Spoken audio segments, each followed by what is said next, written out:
All right, I know that you saw the title of the video. Now you're seeing me talking. You're very confused about this.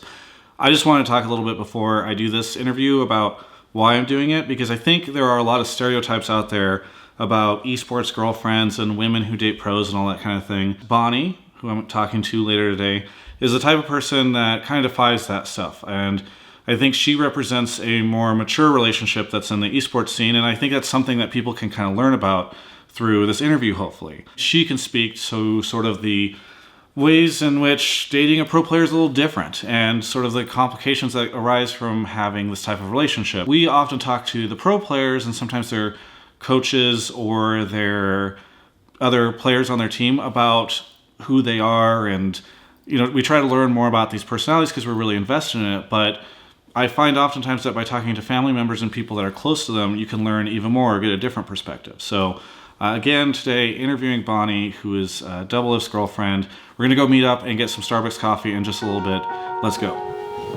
So now we're at a nearby location. I'm with Broden right now, who I have dragged out of bed on Sunday before LCS starts, to meet up with Bonnie Pan in person. We're going to get some coffee at a nearby Starbucks and talk a little bit about the stuff. And she should actually be right around the corner, so we'll see if we find her. But you never know with LA traffic these days. Found her. So this is Bonnie Pan. I've known Bonnie for a while now, right? About a year and a half. Okay. And pretty good friends? Okay, we're like this. I don't know. Either way, we're about to go get some coffee at Starbucks. It's going to be cool. And then we're going to talk about stuff, right? Yep. Okay. Cool.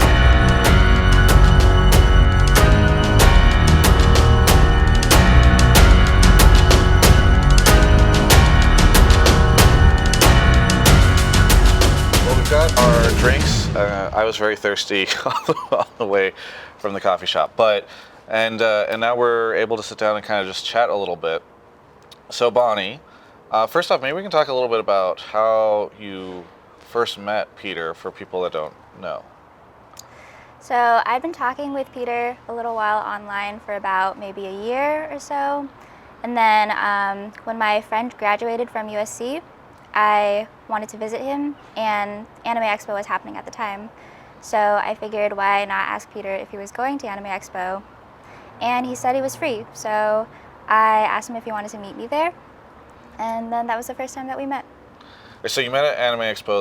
That's a kind of cool story. I remember actually I was there that day and we were able to chat a little bit. But for what I guess let's go into what were some of your first impressions of Peter? I think he is exactly as he appears on camera. Basically, like there's pretty much no filter that he uses between like what he's like on camera and then off.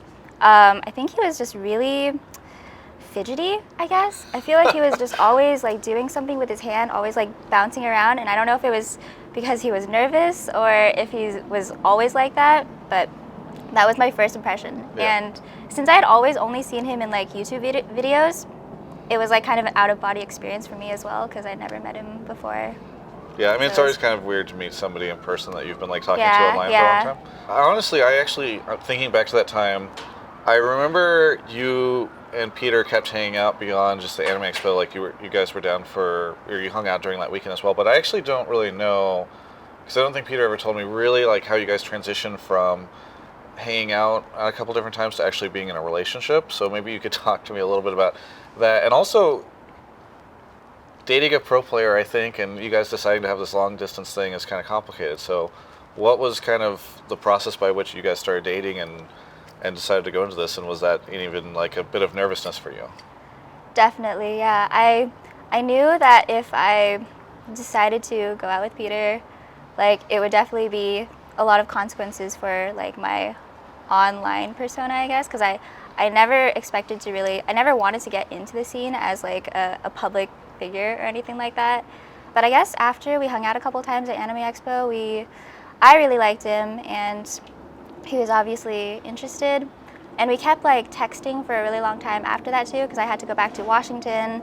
I had to start my job because I just graduated that year as well. So we just kept texting, and it had been a while where we both acknowledged that like we have something here that we kind of want to pursue, but we don't really know what to do, like, at this point.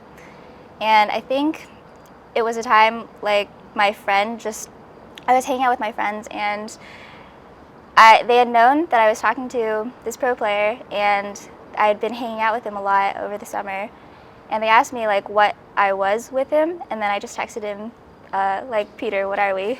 And he was like, oh, if you want to be a couple, I guess we can be. So I was like, yeah, okay, sure. What a romantic way. I guess we can be. Yeah. I mean, well, okay, and so part of the reason I asked that question is because, you know, within the context of this interview and conversation, I think a lot of people, like, it kind of sucks dating pro players in a sense, right? Because they have no time. They have to live in LA. It's not like he can relocate to Seattle and all that stuff. So were you nervous about that? And how has that kind of impacted your guys' relationship, just the schedule and all that stuff? Yeah, there's been a couple of pretty rough moments in our relationship, just when he has events and the fact that he can't really be in Seattle or in Washington all the time. So obviously last year he took a break from the professional scene to, like, stream and then hang out with me and, like, live with me for a couple of months, and that was really nice. But he definitely is extremely drawn to that sort of, like, competitive scene. He has a really strong spirit and, like, drive to pursue that goal. So it was never really, like, out of the question for him to not go back to the scene. So it's just something that we have to deal with. Yeah. Yeah. Is that tough for you guys to, I mean, obviously you said that there's some rough moments, but, you know, I part of the reason I ask is because I think for a lot of people, they don't really understand. These guys just have, like, no free time, right? Mm-hmm. So for you, you know, what is that experience like, having to be in this relationship with someone who's so busy? Mm-hmm. I think it's important to just realize that it's going to be like that. Your relationship is going to be stagnating for however long he's going to be competing. Like, when you're apart from each other, it's just not going to progress, like, in the way that a natural relationship would. But when you're together, like I come to visit LCS and I watch his events and stuff, and I kind of keep up with him. And when I do that, it's really nice. You know, for people that don't really understand what the life is like for these guys, it can be tough to have things outside of the game, like a fully functioning relationship. I think a lot of pro players probably struggle to balance that in the right way. You know, one of the other things that I've noticed is that a lot of people in the community, and even I probably am somewhat guilty of this, is just sort of, you know, much like in the rock star world and whatever, there's an assumption that anybody who's in a relationship is, you know, like a groupie, essentially, like, just kind of dubbed that. And I think in eSports, a lot of people talk about, like, e-girls and elo honeys and all that. What do you think of that assumption, that, or that stereotype, like any girl who's dating someone is just an e-girl or interested in the person because they're a pro or something? I don't know. I think the potential for that definitely exists, and I do think that there are probably girls in the scene that may only be interested in pro players because they're pro players. But there's so many different types of relationships, and there's so many different things that that different people want from relationships. It's hard to condemn someone for liking a person for being good at something that you personally may be invested in as well. Like, the reason that I wanted to talk to Peter and wanted to be friends with him and was interested in him was because I personally played the game, and I thought it was a really interesting hobby that he was really, really good at, and that was what first initially drew me to him. And then I started watching, like, some of his interviews, and I actually liked his personality. So I think a lot of girls, or some of the girls in the scene, may be drawn initially to pro players because of their personal affection for the game, or their, like, their love of the game. Yeah. But I mean, a relationship is a relationship. Like, you're going to hopefully enjoy the person that you're spending time with anyways. Like, and from my relationship, that's obviously, like, how we progressed from the initial stages. So yeah. Well, now that we've kind of talked about the relationship stuff, which was definitely something I wanted to chat with you about, it's kind of fun because you and I both know Peter very well. And while people have definitely seen interviews with Peter and can watch his stream or whatever, we're in a unique position where we can just kind of chat about him, and he's not here to stop us at all from talking about him. So, maybe one area that's interesting for us to talk about is, as you referenced it earlier, Peter took a split off last year, and he said he was going to come back, and then at a certain point in time, he was making it sound like it might actually be a year instead of a split that he was going to take off. And before LCS started last year, I actually thought there was a chance he might not come back.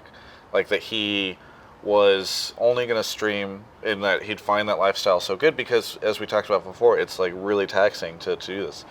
What did you think was going to happen with him whenever he decided to take that time off? I never thought he was going to not come back to LCS. I remember like sometimes we would watch LCS games or something, like me and my friends, and I think he wasn't super interested in watching them, or he like kind of felt an aversion to watching them. And I feel like it was because he felt kind of left out during that time. And I knew like once he watched like the TSM finals game with C9, I think it was, like he definitely wanted to come back. There was no way that he wasn't going to come back to the scene because he watched those things and he just needs to be there as well. Like he wants to feel that competitive drive. He was living with you during that time, right? Yeah. What was it like for you, sort of, because this is a very different situation for him, right? Because ideally he would almost want to stream full time. It makes him more money, it gives him a better schedule, he was able to hang out with you. Do you think he really enjoyed all that stuff? I think initially he did. I think he was getting into like the tempo of streaming, of like growing your stream, growing like the following and the viewers and everything, and like getting into how to make your stream better. But you sort of get into a grind where there's no like real objective to growing your stream. It's just like getting more and more followers. There's not like a win something kind of overarching goal that you're trying to achieve at the end. So I think he got kind of caught up in that. And then once he watched like the finals and the LCS, he was like, this is what is missing from my stream life. How long do you think he's going to play? Oh. I mean, have you guys talked about this? And it's okay if you haven't, you don't want to share that, but I'm just curious. He's going to play as long as he can play. Yeah. So I don't think it'll be his choice necessarily. Oh, like he'll play until no team will pick him up anymore. I think that is probably the case. Like he is so invested in the LCS. He's so invested in like getting better and trying to be the best that I don't think it's an option for him. Yeah. Do you think, because I have seen at times, like Peter is strange to me in that sometimes I think he is the laziest person in the world. And other he's times, lazy in some things. Yeah, and in other ways, like he's sometimes the most driven person in the world. Like there's no way I could spend as much time trying to get better at League of Legends as he does. I don't know. What do you think of all that? He is really, really lazy in some things. Like with Ubers, with like getting takeout, I don't think I've ever seen him like cook anything. I remember when I lived in an apartment that was really close to like a Chipotle, like literally 3 blocks away or something from a Safeway. It would literally take 10 minutes to walk. We would take an Uber every single time. Yeah. Like we would just choose not to walk the 10 minutes and then pay like the $5 Uber or whatever it was. I mean, I've noticed this with pro players a lot, is that it feels like they have the money, but then they're not spending it on anything, right? Like they all make good money, especially now. Yeah. And with his streaming days, I'm sure he was doing well. So then they just spend money in really silly ways because that's what they have. Yeah. Where have you seen him? Okay, we talked about him being lazy. Where have you seen him be very driven? Like maybe even outside of League of Legends, because that's such an obvious answer, right? Mm-hmm. He has a really rigid schedule, I think. Like he tries to get himself into a groove. Like every single day, he tries to wake up at like 9 or 10 or whenever and go to the gym.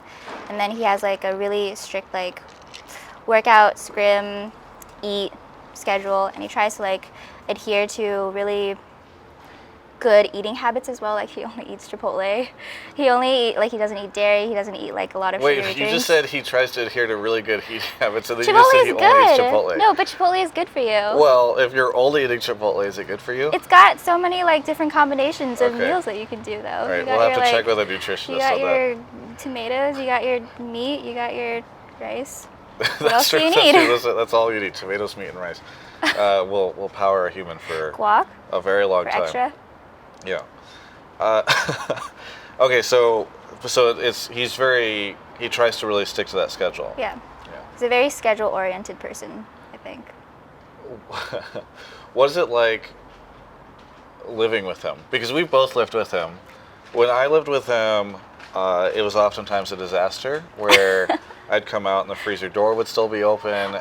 Oh, yes. He still hasn't gotten better at that? I mean, he just kind of like isn't super mindful of certain things. Like he'll just forget. Like he'll move on to the next task without necessarily like remembering to finish the current one or something. Have you come out and seen the freezer door open yet? I think so. Yeah. I feel like on his stream there's been comments like close the door or something. Yeah. Because you also you had when you were living with him at least another roommate, right? Yes, I had a roommate, and I think Peter drove him crazy.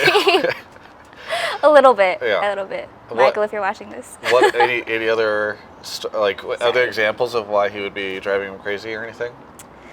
I mean, Peter generates a lot of trash because, I mean, as I said, we always get delivery because we didn't cook at all. Yeah. So he would always order out from like random places, and then we would completely fill up our like trash can. And I tried, like before he started living with us, I was like trying to get into the habit of like cooking with my roommate and stuff, and like doing, I don't know, some version of meal prep. And then when Peter came, we were just eating out every single day or getting delivery every single day. And then he complained about our trash can being too small. Okay. So did he then try to order a new trash can or anything? No, he didn't order. Or he just complained. He just complained. Okay. He would just, every time he took out the trash, which I mean, to his credit, he did take out the trash. Okay. So yeah. This is very but every time he would just complain about it being too small. This is very funny given the motto of everyone else's trash and all that stuff. Yeah, It's we're talking a lot about trash. Yeah, he just thinks everyone else's trash is because he's constantly generating all this trash. How did you react to him going from TSM to Team Liquid and all that stuff? Or did you get emotional during that? Because maybe you saw a different side of this, but when I was talking to Peter about, he was very level-headed. Like he didn't seem emotional about it. It surprised me. Yeah, he wasn't like, oh, they betrayed me. He's like, no, it's gonna be fine. Mm-hmm. I think his first instinct when he heard the news was like a fight or flight type of instinct, which is why he seemed so calm and unemotional during that time. Yeah. I remember though, like I remember when that morning when he looked at Reddit and like saw the news, like I think I was still in bed and I woke up to him basically like on his computer, like trying to message people, like trying to figure out what was happening. And I remember like still being pretty drowsy, like when he was calling Andy, when he was calling like other people to ask like what was going on with TSM to like try to confirm the news. And I think in those moments there was like a little bit of anxiety, I guess, from him because he just didn't know what was happening. But after that, it was basically like all business. Like, what do I do next? What team should I contact, etc. But for me, I liked him on TSM a lot. I mean, TSM was so dominant when he was on the team. But I think Team Liquid is a really good team for him to be on right now as well. And I really like the players on that team. So I'm glad that they managed to get together a group of people that seem very charismatic and also like cooperate together cohesively to make a team. Do you feel like one thing I've thought about in the past is Peter, I think, doesn't want to ever look emotional or weak, you know? Yes. Because he never, like, that's the thing, is it didn't surprise me that he was, I almost didn't want to reach out to him whenever I saw the TSM news breaking, because he's not the type of guy to ever be like, oh man, I'm so upset about this, or like, oh, I don't know what to do right now, or anything like that. Like, it's almost the type of thing where I think he was pretty level-headed about the whole situation, but it's almost impossible to know if he wouldn't have been, you know? Because I feel like he'd play it cool no matter what. Yeah. I think in front of me, even, he was pretty cool about it. He was, like, pretty reserved. Even when I asked him, like, I mean, are you sad about having to switch teams again or anything? He always, like, he kept kind of, like, the strong face facade. I don't know if maybe he was feeling some. I feel like after the fact, after he like actually thought about it a little bit, maybe he was kind of like, oh man, that was like kind of shitty, you know, that Right. I have to switch teams again. But in those moments, like, there was nothing that I saw. How do you guys deal with the distance? So we've tried a couple of different methods. None of them are really perfect. I remember when he was at Worlds, it was pretty upsetting and stressful for us to like try to make time for a relationship when he was like competing and undergoing all of this like pressure from, you know, everybody, like the team, the organization, the fans. And I remember there was a couple of weeks where we basically didn't Skype or talk at all except on like Messenger, on texting. And after that, it was a pretty shitty experience because I had to like talk to him and be like, Peter, I don't think like this is a good way to handle like our relationship right now. And at that time, like they had also just lost as well. Yeah. So it was like even added on stress. It's like there's stress on you, there's stress on him and all that stuff. And I didn't want to add on to like the problems that he was already facing with the community, with like his team and everything. So it's just really hard to find a balance where I can like kind of inject like my feelings, like interject with things that I'm feeling at the time as well, because there's already so much that he has going on that I don't want to like make him feel any more pressured. Yeah. So it's just difficult to find a balance between, Do you feel like, because a lot of people feel as though relationships can be a big distraction for players. Yeah. Is this something that you feel as well? Do you think that like it sounds like you guys were intentionally somewhat keeping a distance during Worlds, right? Yeah, I think Peter intentionally like tries to keep me at a distance when there's like important events happening, and I also try to respect that as well. Like I try not to message him too much, or I try not to like bother him too much if I know that there's a lot of things going on in his life. But keeping in mind that eventually once those things have like resolved themselves, or once I actually visit him or something, that we'll have time to actually talk and then figure out like and go through our issues, I guess. Yeah. So it's like waiting until there's like a brief respite in all the other like chaos that's going on, and then trying to figure out like what to do next. Do you guys ever argue? What is an argument with Peter like? Because I've only argued with him a couple times. He's pretty low key, but really? Yeah, we got in one big argument one time, way back when we were traveling a bit. And I think he's told me about this.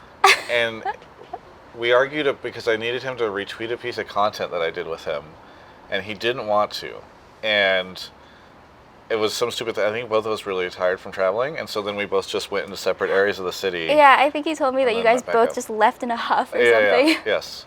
But and other times I think we've gotten annoyed with each other, but we've never really argued because it's hard to argue with Peter because he'll just make jokes and make light of everything and like everything. He'll like argue and then he'll like smile or something. Yes, he'll like smile and say something mean. Yes. It's you, me, and Ole that have just experienced all this. You know, it's just we're all experiencing Peter's laughing, but also critical there. No, but one of the things that is funny is we were talking about this the other day. You guys play video games together, but that can be stressful. We try to play video games together. We've attempted to play video games together. Okay, so tell me a little bit about this. Is this a tilting moment for you? I mean, no, it's fine. Okay. So, Peter and I have just tried playing a couple of different MMORPGs. Yeah. And our most recent adventure was in Path of Exile. So Peter and I created accounts together. We like created characters to try to like alongside each other. Like he was like a tank and I was kind of like a damage dealer or something. Like roles that complemented each other. Yeah. And then we leveled up to one of the intermediate acts, and since I don't have that much time, like I have to go to work, and then once I come back I can like play games and stuff, and I don't have as much willpower to just like grind through like an MMORPG, just like grind a bunch of bosses to like get to the highest levels and get to like the end game content. Peter got kind of impatient. So he kept like asking if it was okay to, create an alternate account. And I was like, no, we did this together. Like, we should just play together and just experience this game together. But I think one night he was just really bored and I didn't want to play games because I was tired. So he made another account. And he made an account, and because he's so driven, like he's so into the games, Yeah. he rapidly leveled up past our characters, and then by the second night he was like at endgame content. So Yeah. I was like, why? I thought we were gonna play this game together. Why did you level up like beyond my level? And then I felt like he was playing, like he had more fun playing the endgame content, because for me it's more about like the process, like the story kind of like getting through everything and getting like higher level. But for him it's like, oh, I get to the final bosses, like I want to do all the hardest shit. So Yeah, it feels like different goals. It feels like he can't play any game casually.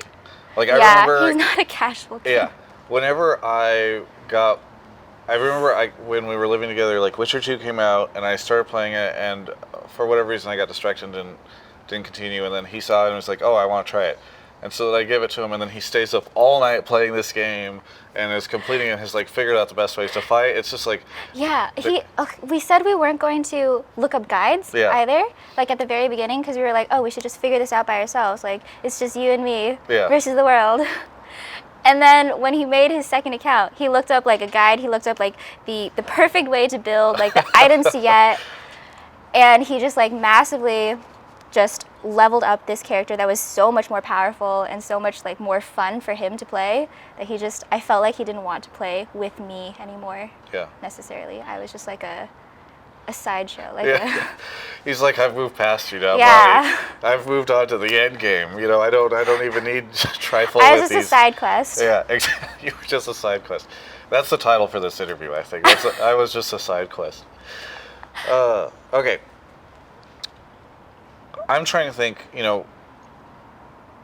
because Peter has no filter, there's a lot of, I think people get like a pretty good understanding of who he is from interviews and his streams and all that stuff. But, you have seen a side of Peter we both have in certain situations that he probably doesn't share online. So if you had to think about, what do you think the fans don't know about him, or what sides of him do they not know, or is Peter a particularly deep and thoughtful person?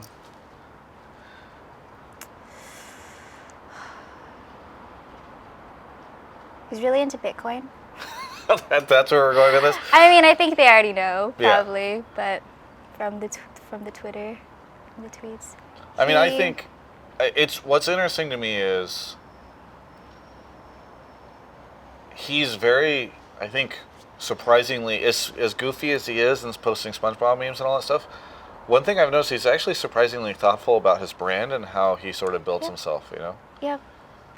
Yeah, he's pretty introspective. He's more introspective than I think you would expect. Yeah.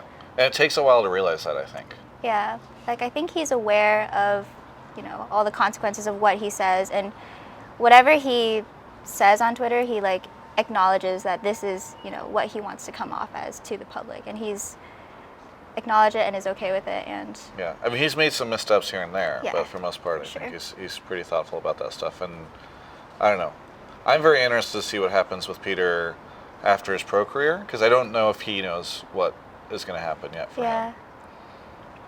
It'll be interesting. Bonnie, anything that you would say to the fans or Peter's fans or anything like that about, Peter based off your relationship, anything like that? Thanks for supporting my boyfriend, and thanks a lot. Appreciate it. Yeah. Thank you so much for sitting down to talk to me about this stuff. It's really fun to just kind of jam with somebody who knows Peter so well. And also your thoughts on sort of the relationship dynamics of dating a pro, I think are interesting to me. So thanks so much. And thanks everyone else for watching this. Hope you enjoyed it.